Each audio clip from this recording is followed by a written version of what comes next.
பன்னீர் butter மசாலாவுக்கு தேவையான பொருள் எடுத்து வச்சுருக்கோம். வெங்காயம் ஒரு 6 வெங்காயத்தை பொடுசாக கட் பண்ணி வச்சுருக்கோம். தக்காளி ஒரு 5 தக்காளி பொடுசாக கட் பண்ணி வச்சுருக்கிறோம்.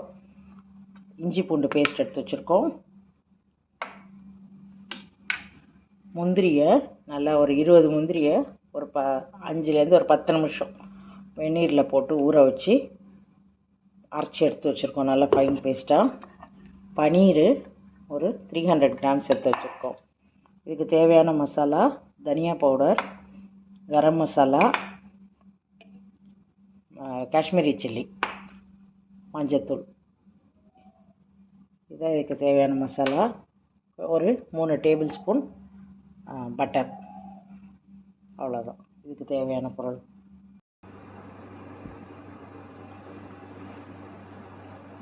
ஒரு கடாயில் எண்ணெய் ஊற்றி வச்சுருக்குறோம். ஒரு 3 டேபிள் ஸ்பூன் எண்ணெய், நல்லெண்ணெய் தான் ஊற்றிருக்கேன். அதில் இப்போ நம்ம கட் பண்ணி வச்ச வெங்காயத்தை போட்டு வதக்கிக்கலாம்.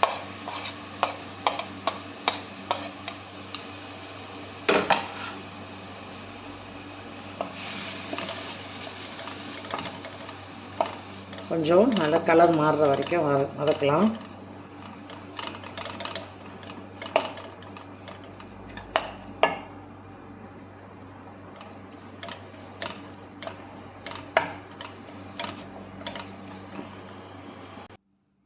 ஒரு கடாயில் கொஞ்சோண்டு வெண்ணெய் போட்டுட்டு அதில் நம்ம இந்த பன்னீர்லாம்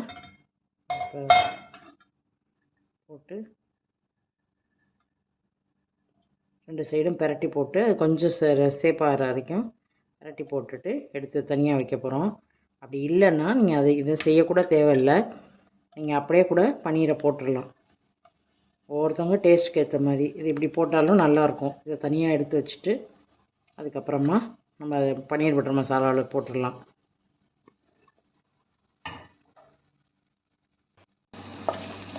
இந்த அளவுக்கு நல்லா வதக்கிக்கணும். வதக்கிட்டு இப்போ நம்ம அதில் இஞ்சி பூண்டு பேஸ்ட் போட போகிறோம். மறைச்சி வச்ச ஒரு 2 டேபிள் ஸ்பூன் இஞ்சி பூண்டு பேஸ்ட் போடுறோம்.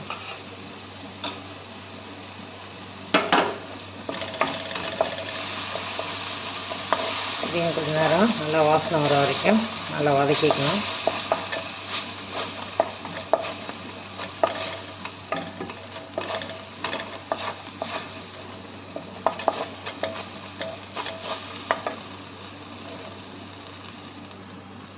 இப்போ இதில் நம்ம கட் பண்ணி வச்ச தக்காளியை போட்டுக்கலாம். தக்காளியை போட்டு நல்லா ஸ்மாஷ் ஆகிற அளவுக்கு நல்லா வதக்கணும். அது இதிலையே அப்படியே வதக்கும் போதே நல்லா ஸ்மாஷ் ஆகிடணும், அந்த அளவுக்கு வதக்கணும்.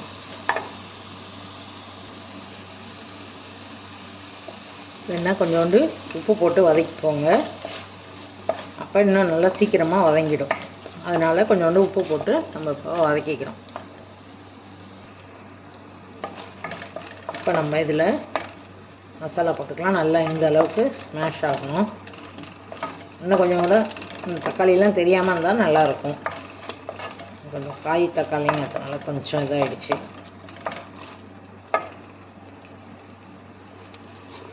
இப்போ இதில் நம்ம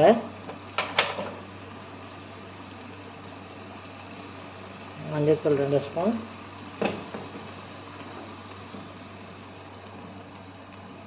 மிளகாத்தூள் 2 ஸ்பூன், தனியா பவுடர் 1.5 டேபிள் ஸ்பூன் போட்டு இதையும் நல்லா மிக்ஸ் பண்ணுவோம். ரொம்ப நேரம் மிக்ஸ் பண்ண வேண்டாம், கொஞ்சம் நேரம் நல்லா வதக்கிட்டு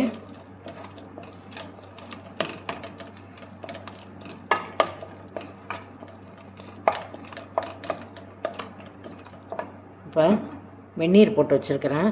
அந்த வெந்நீரை இதில் கொஞ்சம் ஊற்றிடலாம்.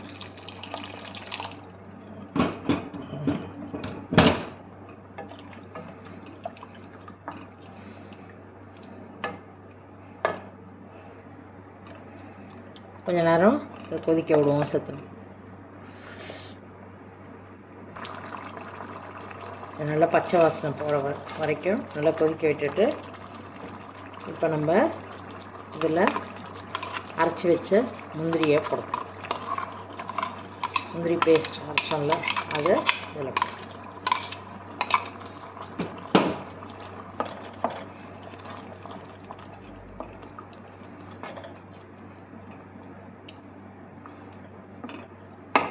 கொஞ்சம் தண்ணி ஊற்றிக்கலாம்.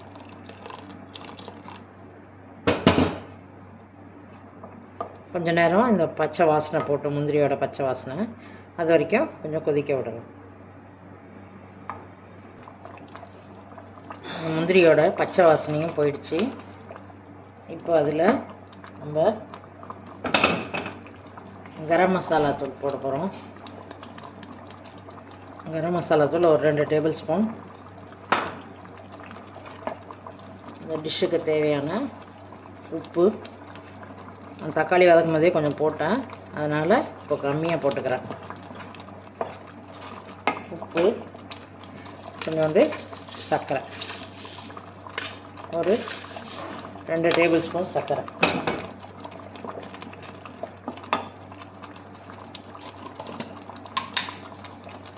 கொஞ்சோண்டு கசூரி மேத்தி. இது உங்களோட விருப்பம், இது போடுறதுன்னா போடலாம், இல்லைனாலும் ஒன்றும் இல்லை. போட்டு இது ஒரு 1 நிமிஷம் கொதிக்கட்டும்.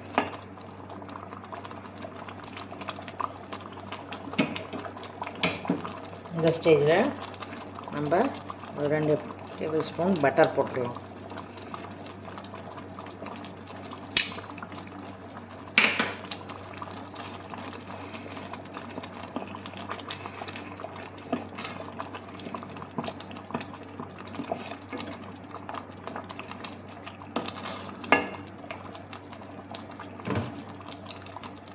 இதில் இப்போ நம்ம ஃப்ரெஷ் க்ரீம் போடுறோன்னா இதில் இந்த டயத்தில் போடலாம்.